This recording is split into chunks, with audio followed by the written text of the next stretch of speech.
नमस्ते मित्रों, मैं श्रवण कुमार, आपका सच्चा शुभचिंतक।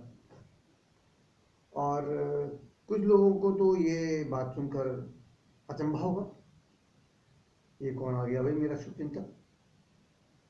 लेकिन मैं जिस विषय पर बात करने जा रहा हूँ वो विषय निश्चित रूप से आपके भले का है और मैं आपका भला चाहता हूँ। कारण क्या है? एक तो सर्वे भवन्तु सुखिनः वाली संस्कृति वाले लोग हैं, आप भी और हम भी। भले ही हम एक दूसरे से अभी मिले हैं या न मिले हैं, लेकिन एक बात ये भी कही जाती है कि कोई भी बिना स्वार्थ के किसी का भला नहीं करता, अपवादों को छोड़कर। तो मैं ये तो नहीं कह रहा कि मैं अपवाद हूं, निश्चित रूप से ये मेरा भला भी है, क्योंकि ये मेरा प्रोफेशन है। ये मेरा प्रोफेशन, मैंने इसे प्रोफेशन बना लिया। अगर परोपकार को प्रोफेशन बना लिया जाए, यानी कि दूसरों का भी भला हो जाए और आपका भी भला हो जाए, तो मैं समझता हूँ इसमें कोई बुराई की बात नहीं है। और अधिकतर प्रोफेशन ऐसे नहीं है कि हम उसमें दूसरे के भले पर फोकस करें। ऐसा नहीं कह रहा कि दूसरे लोग अपने प्रोफेशन से दूसरे का भला नहीं करते हैं, लेकिन उनका फोकस कुछ और होता है। इस प्रोफेशन का फोकस है दूसरों का भला करिए। वो जो हमारी भारतीय संस्कृति है, कहावतें हैं, भलाई कर चलो जग में तुम्हारा भी भला होगा, वो इस व्यवसाय में है। इसीलिए ये व्यवसाय मेरे यहाँ आ चुका है, हृदय में आ चुका है। और जिस दिन आपको विश्वास होने लगेगा आप सक्रिय हो उठेंगे। आप अगर इसमें अभी शामिल नहीं होते हैं तो बाद में शामिल होने लगेंगे निश्चित रूप से। वैसे भी आप आज या कल हमारे व्यवसाय से ना जुड़े ना सही, हमारे प्रोडक्ट से तो जुड़ने ही वाले हैं। ये मैं कोई चैलेंज नहीं कर रहा, ये मैं आपको अनुमान बता रहा हूँ, एक सहज अनुमान। आप अगर हठ में आकर प्रोडक्ट्स को रिजेक्ट करते रहें वो अलग बात है, आप कर सकते हैं, आप अपनी मर्जी के मालिक हैं, लेकिन उससे आपको नुकसान होगा। वो कैसे होगा आप समझ जाएंगे। लेकिन हम बात शुरू करते हैं। देखो, सब लोग चाहते हैं हेल्थ बढ़िया हो हमारी, आप भी चाहते हैं, मैं भी चाहता हूँ आपकी हेल्थ बढ़िया हो, क्योंकि हेल्थ खराब होने के बाद वापस उसी लेवल पर लाने में बहुत ही कठिनाई होती है और बहुत ही कष्ट होता है, पीड़ा होती है और बहुत ही धन का अपव्यय होता है। अपव्यय इसलिए कह रहा हूँ कि वो जो व्यय होना नहीं चाहिए था, अगर आप उसको बचाकर चलते, वो बचाना, वो खर्च करना पड़ रहा है, उससे कहीं ज़्यादा खर्च करना पड़ रहा है, तो क्या है ये? अच्छा व्यय तो नहीं है ना। आपके ऊपर एक गोल, आप मतलब हॉकी फुटबॉल खेल रहे हैं, आपके ऊपर एक गोल चढ़ गया तो आप मैच ना हार जाएं इसलिए पूरी ताकत लगाते हैं। तो पहले तो आप एक गोल मारते हैं तो गोल बराबर होता है, तब आप पैरिटी पर आते हैं, आप जीते नहीं हैं, आप बराबरी पर आए। लेकिन अगर आप पहले ही गोल मार देते हैं तो ज्यादा अच्छा है ना, आप उस बढ़त को और बढ़ा सकते हैं। सेम चीज है स्वास्थ्य के लिए भी, ठीक है। तो स्वास्थ्य आपका, आपके ऊपर गोल नहीं चढ़ना चाहिए, ठीक है ना। अच्छा, दूसरा मैंने बिंदु लिया हुआ है पैसा। तो अभी हम ये तो बिंदु में बहुत लिए हुए हैं, हेल्थ है, पैसा है, टाइम है, सिक्योरिटी है, और आपके फॉर नियर्स एंड डियर्स कुछ करते हैं क्या, कुछ किया है क्या, कुछ करना चाहते हैं क्या, सोसाइटी के लिए कुछ करना चाहते हैं क्या, आज तक कुछ किया है क्या, नहीं किया है तो क्यों नहीं कर पाए हैं, चाहते तो हैं, आप भले लोग हैं, आप उदार हैं। और हाथ के हाथ में आपसे ये कह देना चाहता हूँ, जो मैंने इसी बिजनेस से सीखा है कि उदार लोगों को धनवान होना बहुत ही आवश्यक है और बहुत ही उपयोगी है, क्योंकि उदार लोग उदार मन से दूसरों का भला करने में ज्यादा सक्षम हो जाते हैं, ठीक है। अच्छा, दूसरी बात, एक स्वार्थ की बात कर लीजिए। ये स्वार्थ भी है, ये एक ऐसे कहिए कि सुरक्षा की बात भी है। मैं सीधे यहाँ जाता हूँ। देखो, मैंने एक चित्र बना रखा है और हम बहुत सारे कारणों के अलावा अभी हम, चलो इस चित्र पर भी हम अभी आएंगे। हेल्थ, क्या हेल्थ हमारी बिल्कुल ठीक है? क्या आप वैसी कह सकते हैं कि आप बिल्कुल ठीक हैं, आपका शरीर बढ़िया काम कर रहा है, जो चाहते हैं वो कर लेते हैं। आप अगर 1 किलोमीटर छोड़ो, 1 फरलांग भी दौड़ना पड़ जाए, दौड़ सकते हैं क्या? कितनी जल्दी हाँफेंगे?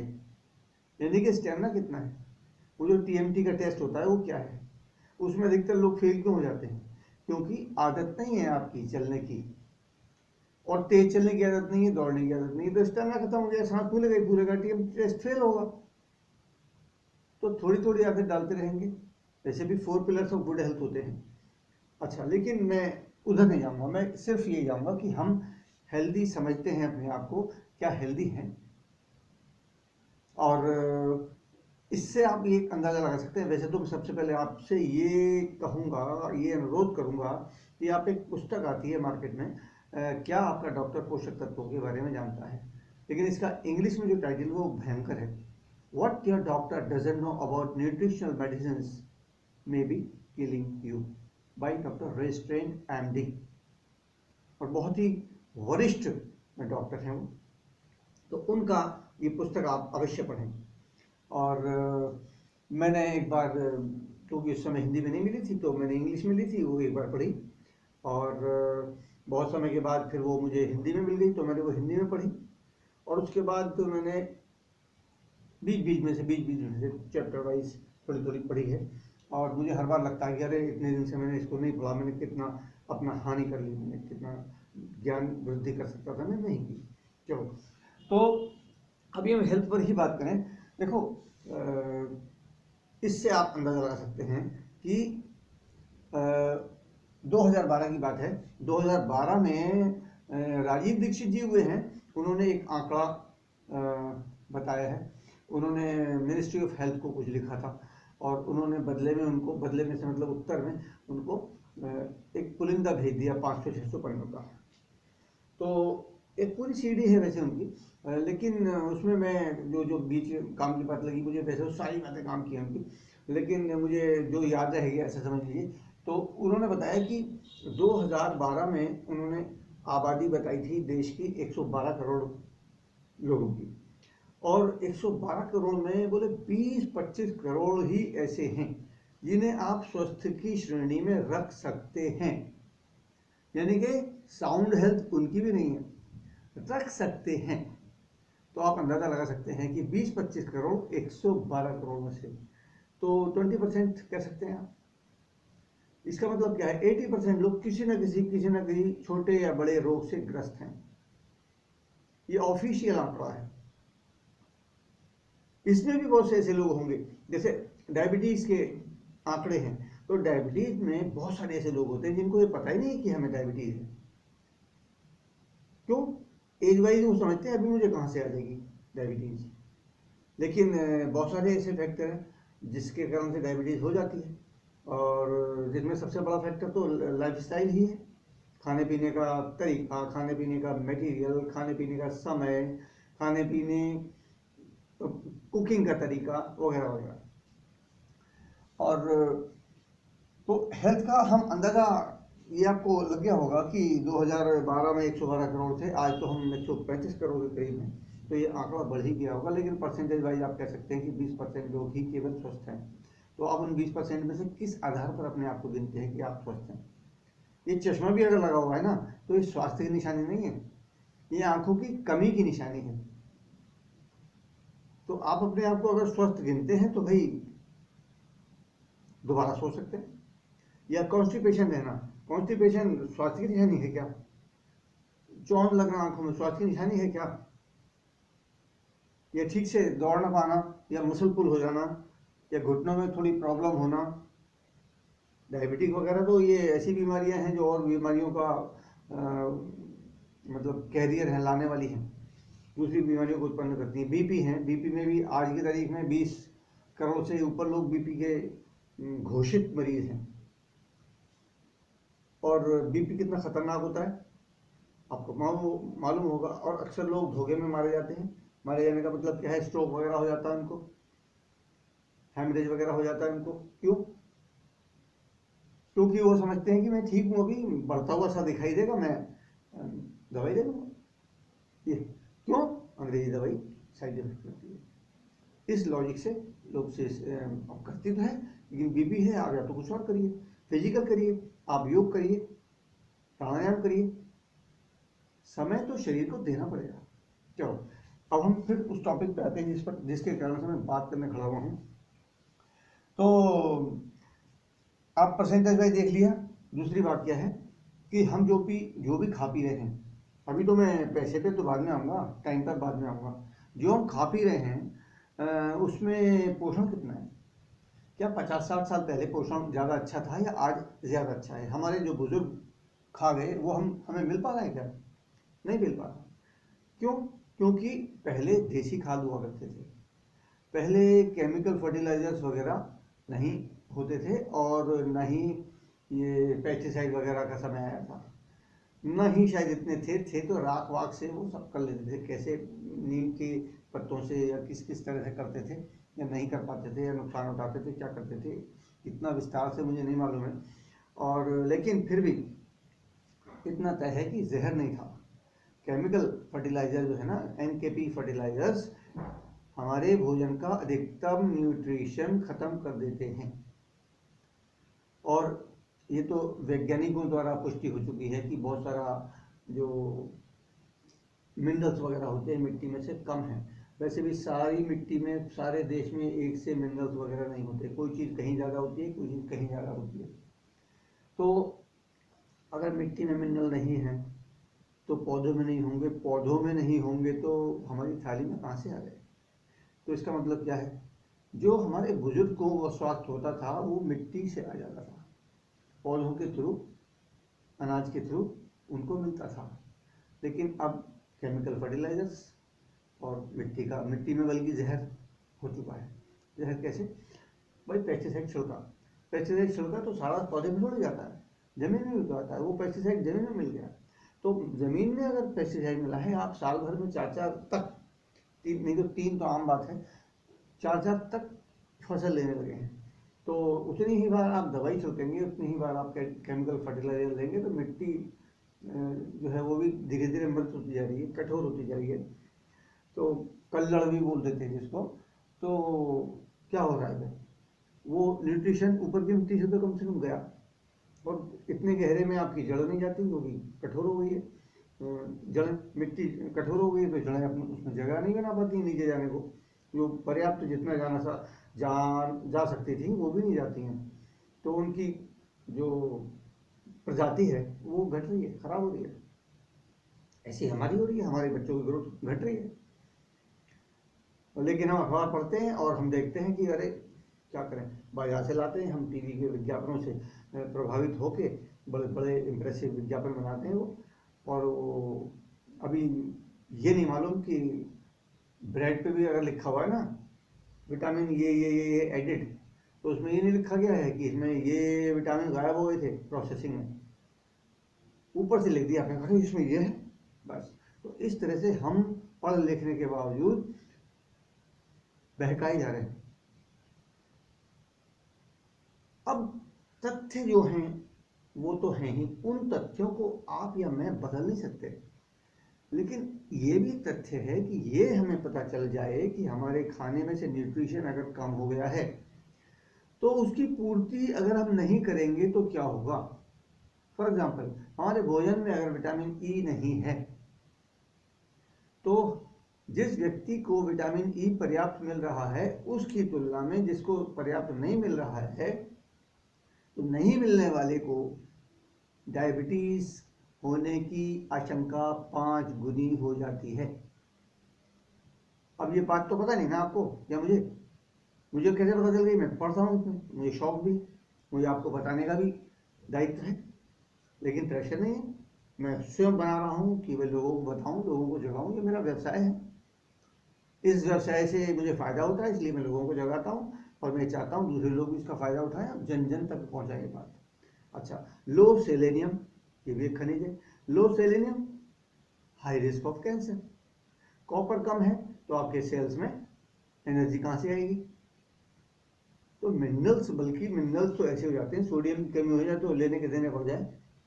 सोडियम की कमी से भी बीपी का चक्कर हो जाता है, और सोडियम की कमी से भी आदमी अभी लेटेस्ट एक मैं किसी का नाम लेके या उदाहरण किसी का लेके ठीक नहीं है, लेकिन एक केस देखा है मैंने भी, बल्कि अपने घर में ही देखा है। चलो, सोडियम कम हो गया था तो और क्या स्थिति है। अब आज की तारीख में लोग ये तो जानने लगे हैं कि विटामिन और मिनरल का महत्व है ना। आज से 50 साल पहले, 70 साल पहले, 80 साल पहले कितने लोग जानते थे? बहुत कम लोग। लेकिन ये तो महत्व समझते हैं आप जब लेडी डॉक्टर के पास जाती हैं प्रेग्नेंट वुमेन, तो वो लिखती है ना calcium, iron, folic acid, protein वगैरह वगैरह। क्यों लिखती हैं? अनाज तो बहुत सारा है, उस अनाज में, अनाज का दूसरा नाम ही तो जो साइंटिफिक नाम है वही तो है vitamin, mineral, carbohydrate, protein etcetera. तो आप उसे भोजन कहते हैं। ये जो जड़ी बूटियां हैं, ये कहते हैं ये खाओ ये खाओ ये खाओ, तो वो क्या है, वो उसमें वो चीज़ें हैं। जैसे हमारा एक प्रोडक्ट है मिल्क थिसल विद डिनेलियन, तो इनमें बहुत सारे पोषक तत्व हैं, डिनेलियन में बहुत सारे विटामिन एंड मिनरल्स हैं, तो वो अपना काम करते हैं। तो और ऑर्गेनिकली प्रोड्यूस्ड है तो वो जो है इफेक्टिवनेस उसकी बढ़ जाती है, उसके उसमें मतलब ऑर्गेनिक, और वो भी इंटरनेशनल स्टैंडर्ड का। चलो फिर हम आते हैं, तो मतलब क्या है कि क्या हम स्वस्थ हैं, अपने आप को स्वस्थ में गिनते हैं? आपने कोई टेस्ट कराया हुआ है क्या? तो टेस्ट क्यों नहीं कराते? बोले वहम पड़ जाता है। यार आज लोग टेस्ट करा करा के ही डायबिटीज से लड़ रहे हैं। वो ऐसे लोग जो कि बहुत दिनों तक टेस्ट नहीं कराते, अचानक पता चलता है अरे उनकी तो शुगर 300 आई। क्यों? बहुत दिनों से ही सोच रहे थे कि मैं तो बिल्कुल फिट हूँ यार, मैं तो पिताजी को भी नहीं थी। तो खाली शुगर, उसका चीनी से संबंध है, जरूरी नहीं है, कार्बोहाइड्रेट से बहुत बड़ा संबंध है। मगर अब बात आती है कि ये एक जनरल बात हो गई, लेकिन बात ये आती है कि हमें क्या चाहिए क्या नहीं चाहिए। तो जैसे अभी मैंने निवेदन किया कि भोजन का ही दूसरा नाम, साइंटिफिक नाम है, जैसे हम प्रोटीन के नाम से, फाइबर के नाम से, कार्बोहाइड्रेट के नाम से, विटामिन मिनरल्स प्रोटीन के नाम से जानते हैं। तो हमें मालूम है कि इस चीज़ की कमी है। बैलेंस डाइट का आपने कंसेप्ट सुना होगा, बैलेंस डाइट के बारे में अब नहीं उतना ज़्यादा चर्चा होती, लेकिन जब हम बड़े हो रहे थे, जब हम युवा होने की तरफ बढ़ रहे थे, तो अखबारों में balance diet balance diet balance diet. अब डॉक्टर्स कहते हैं कि आप फोलेट मतलब हरी पत्तियों वाला भोजन ज़्यादा कीजिए। बहुत अच्छी बात है, लेकिन क्या आपको पता है कितना पेस्टिसाइड होता है इसके ऊपर? हर सब्जी में इतना पेस्टिसाइड लगा हुआ है, हर फल में इतना पेस्टिसाइड लगा हुआ है कि जो आपको लाभ उसके मिलने हैं, उस लाभ के साथ हानि भी जा रही है। उसको, उससे बचने का क्या उपाय करते हैं? तो इस तरह से आप अगर देखें तो एक चक्र है, और उस चक्र से बचने के लिए आपको निवेश करना पड़ता है।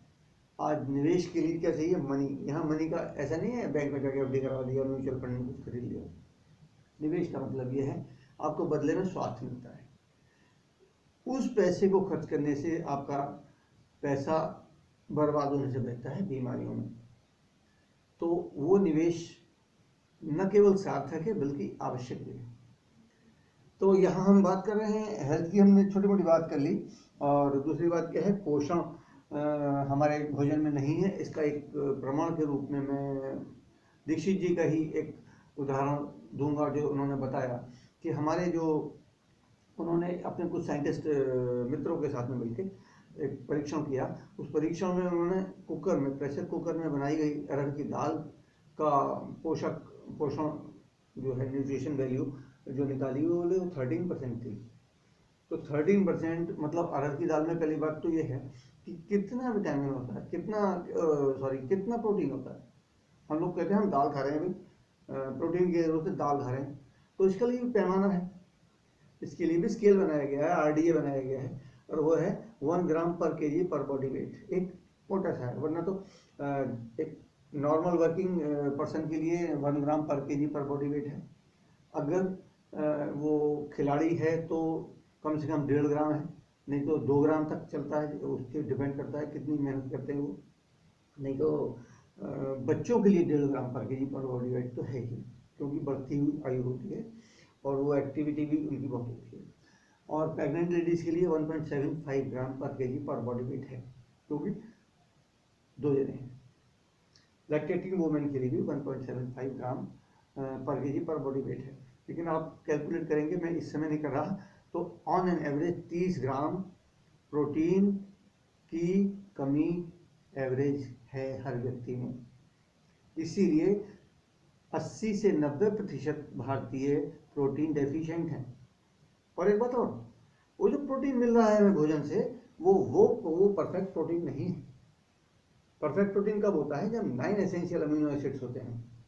9 एसेंशियल अमीनो एसिड्स वाला प्रोटीन अगर नहीं मिलेगा तो क्या होगा मालूम है? सारे जो हार्मोन्स हैं पूरी तरह से बनेंगे नहीं,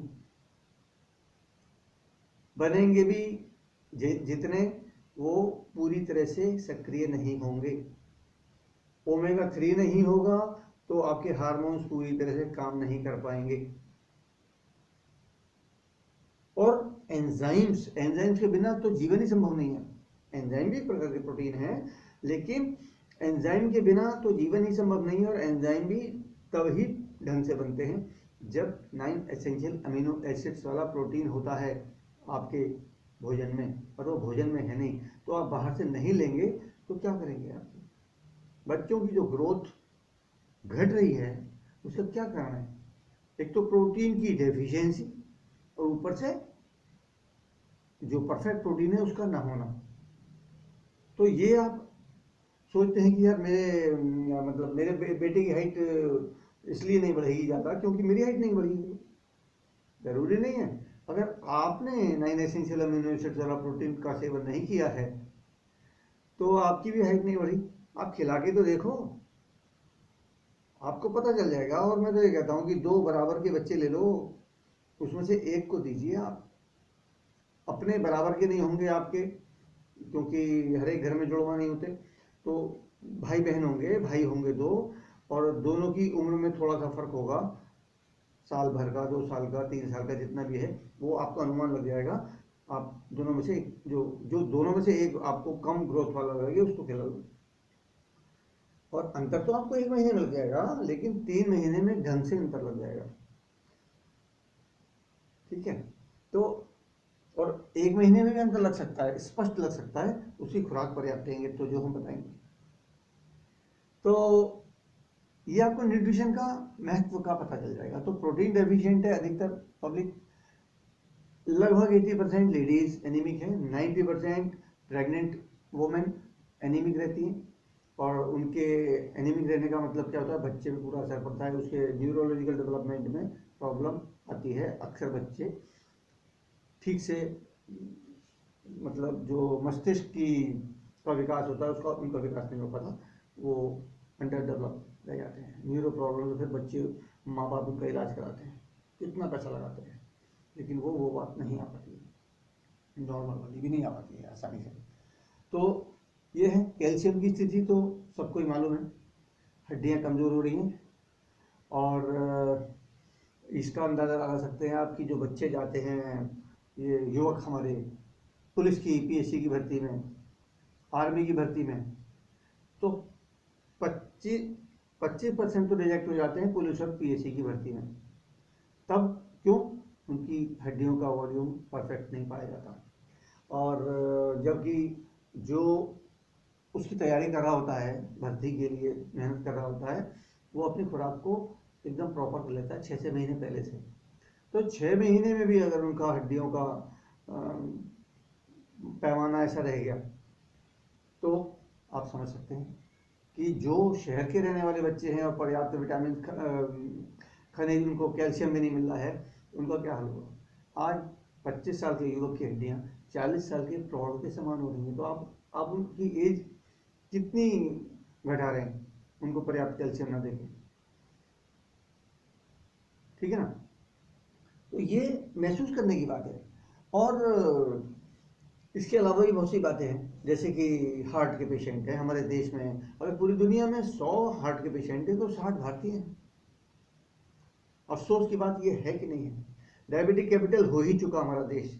डायबिटीज़ को तो अब नॉर्मल लिया जाने लगा है, जबकि डायबिटीज़ बहुत भयंकर बीमारी है। अंदर अंदर हमें खोखला करती है, किसी न किसी अवयव को, सबसे पहले हार्ट को खराब करती है।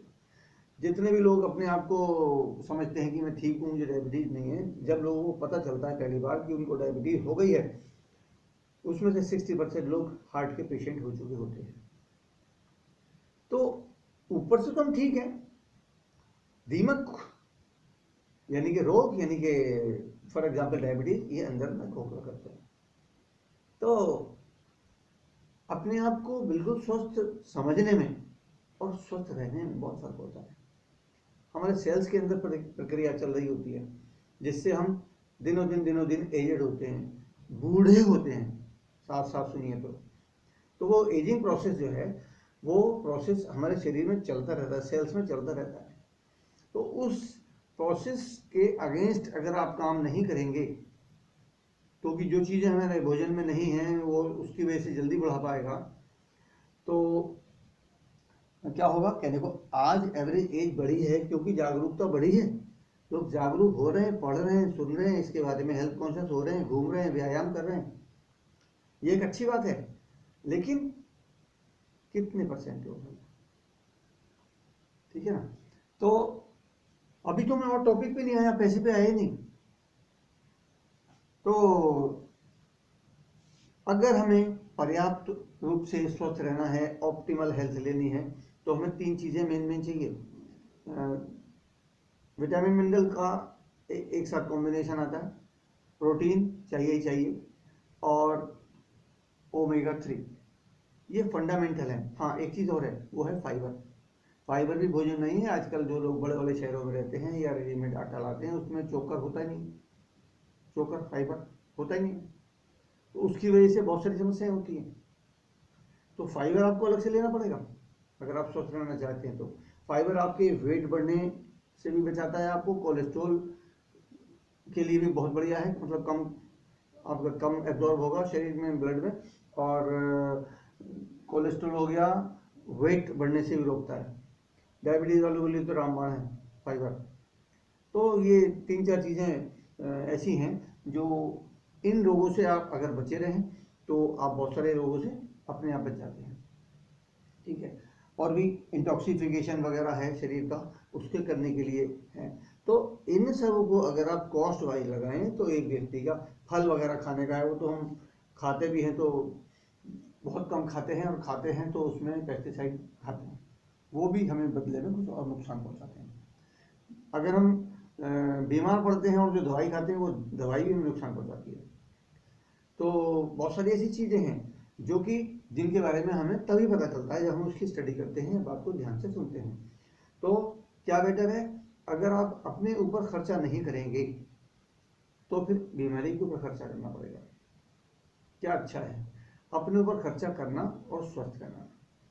और अपने घर ऊपर खर्चा आप मोटा मोटा मैं हिसाब लगा के बताता हूँ आपको, कि अगर आप बिल्कुल स्वस्थ रहना चाहते हैं तो 150 से 200 रुपया पर हेड एक व्यक्ति को, पर हेड चाहिए एक परिवार में।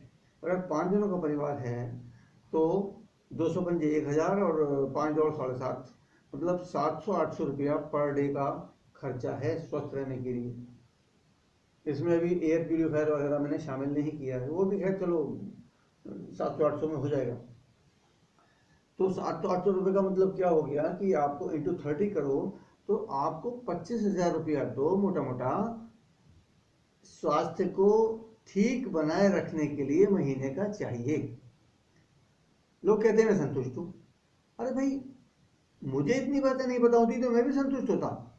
आप संतुष्ट हैं तो आप इसमें कोई अपराध नहीं कर रहे, लेकिन आप केवल इसलिए संतुष्ट हैं क्योंकि आपको ये तथ्य पता नहीं है, किसी ने या तो बताया नहीं है, या आपकी स्वयं की भी रुचि, आपका ध्यान उधर आकर्षित नहीं हुआ है। तो जब ये बातें पता चल ही गई हैं तो फिर भी सीधे सीधे आप मेरी बात मान भी सकते हैं। क्यों? मैं स्टडी करके बोल रहा हूं, हम लोगों को ट्रेनिंग मिलती है, उससे नोट्स बनाते हैं, हम लोग स्टडी करते हैं, हमें शौक है, पर्सनली मुझे तो शौक है।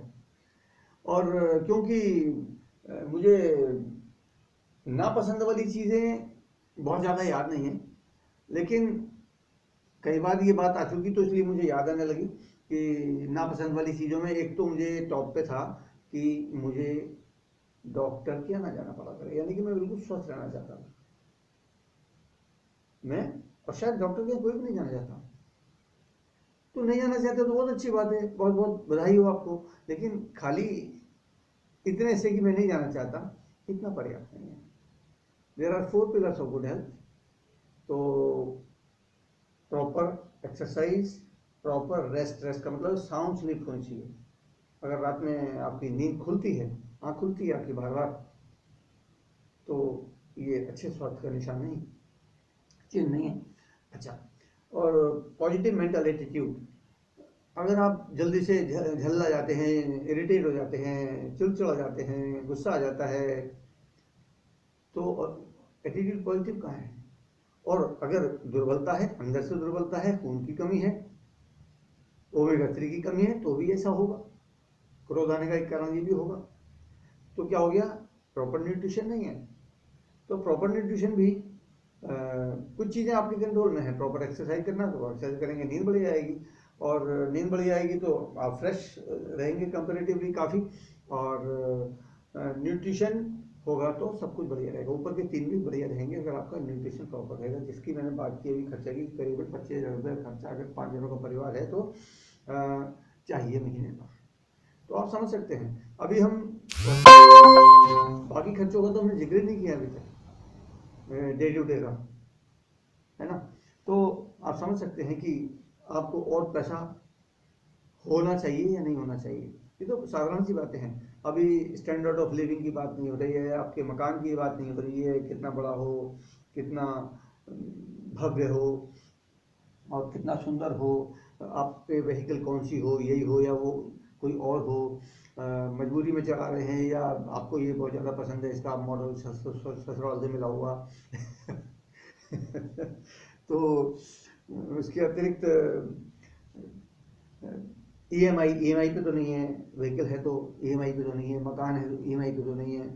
और ना करे भगवान, जैसे मैंने एक चित्र बना रखे हैं, देखो एक परिवार का चित्र बनाया, ये लाइफस्टाइल से और नीड से संबंधित बातें की मैंने, लेकिन मैंने एक चित्र बनाया हुआ है। देखो सब बातें हैं। मान लो आप बहुत बढ़िया मकान में रहना चाहते हैं, बहुत बढ़िया गाड़ी चलाना चाहते हैं, आप दुनिया घूमना चाहते हैं, आप लोगों की हेल्प करना चाहते हैं, आप लोग समाज के लिए चैरिटी करना चाहते हैं, आप बहुत बढ़िया कपड़े पहनना चाहते हैं, आप पत्नी को जो चाहे दिलवा देना चाहते हैं, जिसपे वो हाथ रखें, टैग देखे बिना दिलवा देना चाहते हैं, आप घूमने भी जाना चाहते हैं, घूम के भी आते हैं, सब कुछ है, ओके ओके ओके।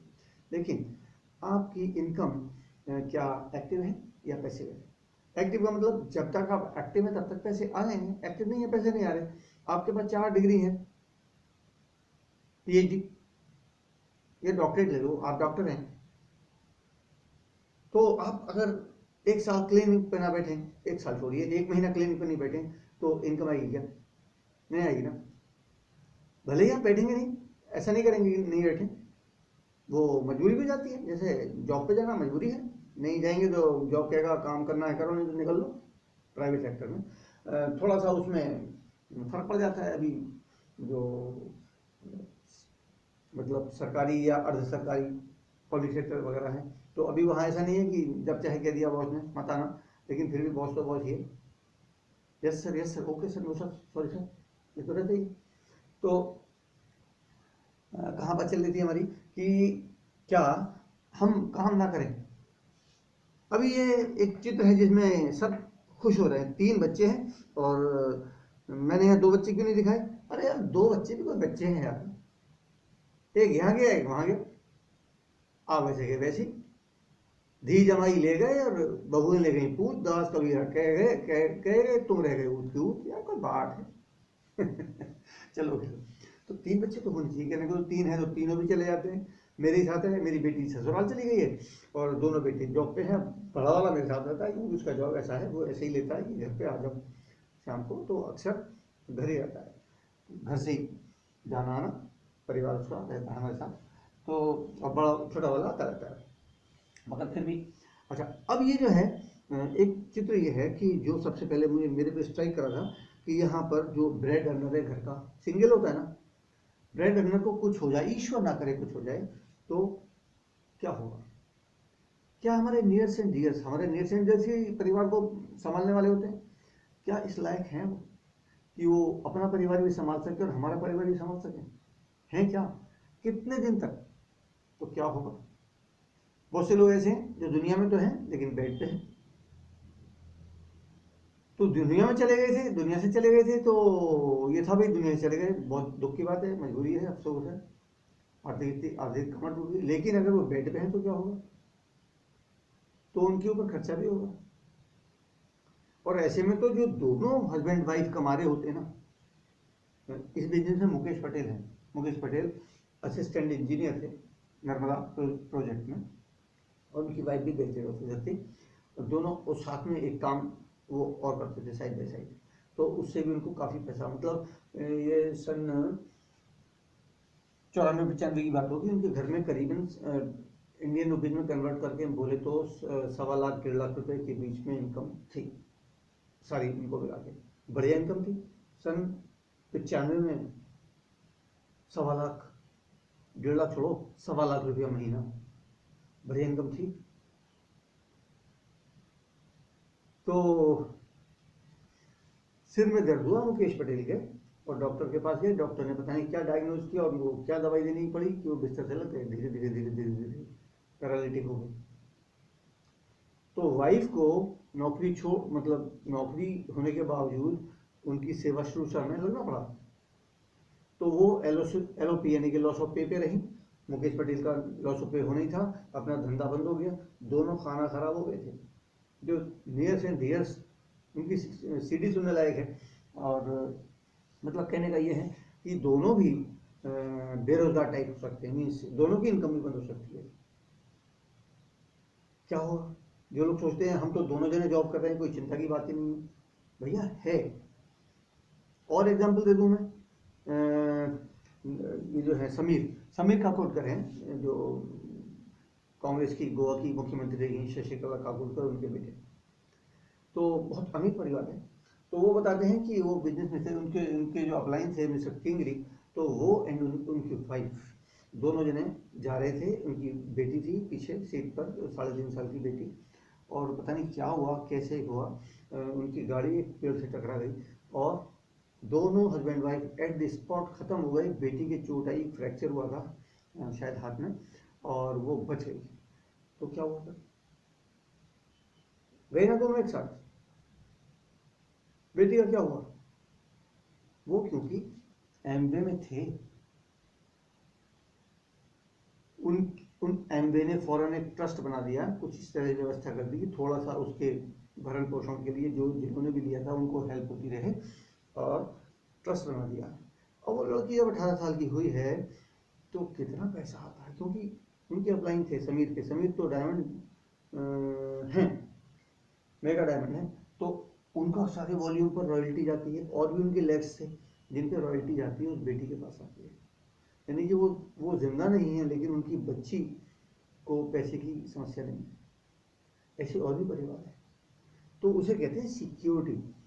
अगर आपकी इनकम आपके ऊपर निर्भर है, चाहे आप 4 जगह से ले रहे हैं, तो सिक्योर नहीं है। फैक्ट ये है, कड़वा है पर सच है, और सच अक्सर कड़वा होता है। तो मेरा काम क्या है? आपको जगाना, सबको जगाना। तो कोई भी आपके पास रीजन नहीं है, मैं और पॉइंट पे तो आ ही नहीं पा रहा, टाइम है कि नहीं है, आपके पास टाइम अपने आप निकल आएगा। अगर आप इसको सिंसियरली सुन लेंगे कि आपकी इनकम सिक्योर्ड है या इनसिक्योर्ड है, आप रहेंगे तो इनकम आएगी, आप नहीं रहेंगे तो इनकम नहीं आएगी, आप रहेंगे और काम करने के लायक नहीं रहेंगे तो इनकम नहीं आएगी। अभी कोरोना काल में बहुत सारे लोगों की इनकम बहुत कम हो गई है, और उन्होंने लोन ले रखे थे पहले से, गाड़ी का लोन, मकान का लोन, और क्या क्या। आजकल तो लोग मोबाइल भी लोन पे ले लेते हैं, एप्पल वाला है 1 लाख रुपए का, लेकिन है EMI पे।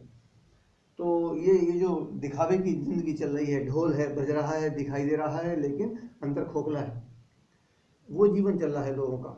जबकि जीवन होना चाहिए ठोस, कम दिखाई दे, जरूरी नहीं है दिखावा, लेकिन ठोस होना चाहिए, आधार ठोस होना चाहिए। तो वो आघात ठोस करने के लिए आपको एक ऐसा जरिया होना चाहिए कि आप जहां से एक प्लान बी हो आपके पास। और ये बीमे वाला प्लान नहीं है कि आपको कम से कम 10 गुना पेमेंट करना पड़ेगा और एक समय तक पैसा आएगा, एक लिमिट में पैसा आएगा। यहाँ तो लोगों के दुनिया छोड़ जाने के बाद ही पैसा आता है, इतना पैसा आता है, लगातार आता है। और इसी बिजनेस में, एमबीए में ही तीसरी जनरेशन को इनकम है। जहां ये 60 साल हो गया है, जहां 50 साल भी, जहां तीसरी जनरेशन शुरू हो चुकी है, वहां भी इनकम आती है। एमबीए ट्रांसफर करता जाता है इनकम को। तो जो लोग सरकारी नौकरी के चक्कर में रहते हैं, सरकारी नौकरी में भी एक लिमिट है, उसके बाद पैसा नहीं मिलता। नियम है, उसके नियम के पार पैसा नहीं मिलता, एमबीए में मिलता है। इससे ज़्यादा सिक्योरिटी कहीं नहीं है दुनिया में। हर नेटवर्किंग कंपनी में कैपिंग है, इससे ज़्यादा नहीं मिलेगा। समझ गए ना? तो एमबीए ही क्यों, बहुत सारी बातों के अलावा ये सबसे यूनिक बात है जो किसी और में नहीं है, सिर्फ एमबीए में है। तो हेल्थ और मनी का दोनों से संबंध मैंने आपको दिखाया। मनी को मैं थोड़ा सा और एलेबोरेट कर लिया मैंने, क्योंकि सिक्योरिटी को मैं समझता हूँ बहुत ही इंपॉर्टेंट चीज़ है। तो मैं बिजनेस प्लान नहीं दिखाया है मैंने आपको, केवल आपको ये एहसास दिलाया है बिजनेस प्लान में करना क्या है। अभी आप जो है ओल्ड शॉप से सामान लाते थे, न्यू शॉप है, ये न्यू शॉप का एमबीए है। एमबीए है जो आप नहा रहे हो, बर्तन धो रहे हो, बर्तन कपड़े धुल रहे हैं, मतलब कहने का बाजार सामान खरीद रहे हो। जिस जिस काम के लिए सामान आप खरीद रहे हो, केवल वही वही काम हो रहा है। पेस्ट कर रहे हो तो पेस्ट हो रहा है, नहा रहे हो तो नहाया जा रहा है, कपड़े धो रहे हो तो कपड़े धोए जा रहा है। लेकिन क्या उन प्रोडक्ट से जो मार्केट से आप लाते हो पैसा आता है क्या? कभी पैसा आएगा क्या? ये सवाल गौण है। महंगा सस्ता, इस कंपटीशन के जमाने में कोई भी महंगा बेचकर सरवाइव नहीं कर सकता। एमबीए से बेहतर कोई प्रोडक्ट बनाने वाला नहीं है। और इस बहस में मत पड़िए, एमबीए के प्रोडक्ट दुनिया मानती है कि सबसे बढ़िया है, इतना काफी है। फिर भी मनी बैक गारंटी देता है एमबीए, और कोई नहीं देता। ऐसी कि 30% तक खर्च भी करके आपको पूरे पैसे वापस मिलते हैं टैक्स छोड़ के।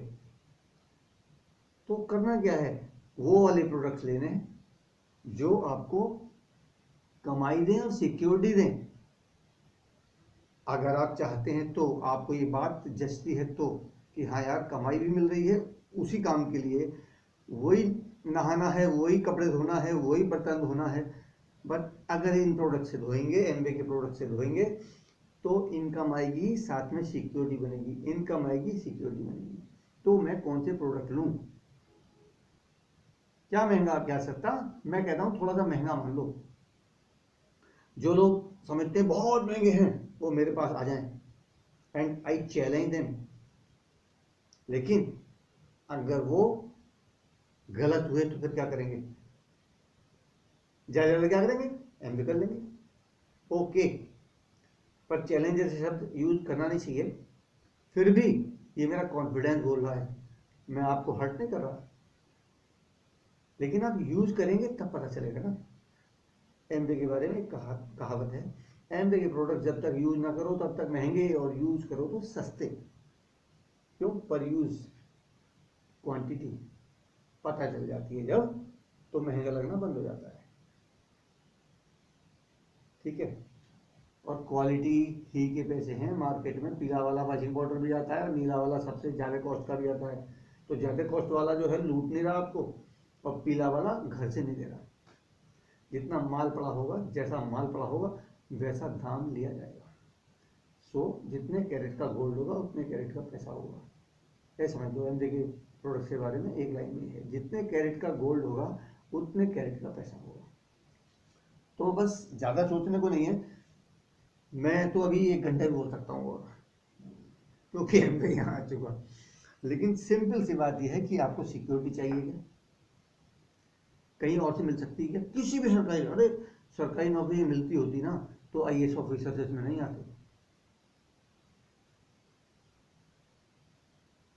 मैं बात में से बात निकल के और में से और बढ़ाता जाऊं, कोई फायदा नहीं है शेष अगले अंक में। और मैं तो ये कहूँगा कि आप समृद्ध हों और सुरक्षित हों और दुनिया एंजॉय करें।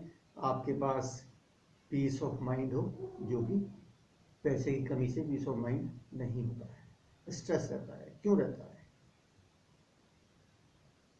तो वो सबसे आपको छुटकारा चाहिए। जिंदगी को एंजॉय करना है, साथ में आपको जब दूसरों को देंगे ना किसी भी रूप में, तब जो आनंद यहाँ आता है वो आनंद वर्णनातीत है। बस इसलिए मतलब you may come and join us and we will enjoy on the beaches of the world. Okay.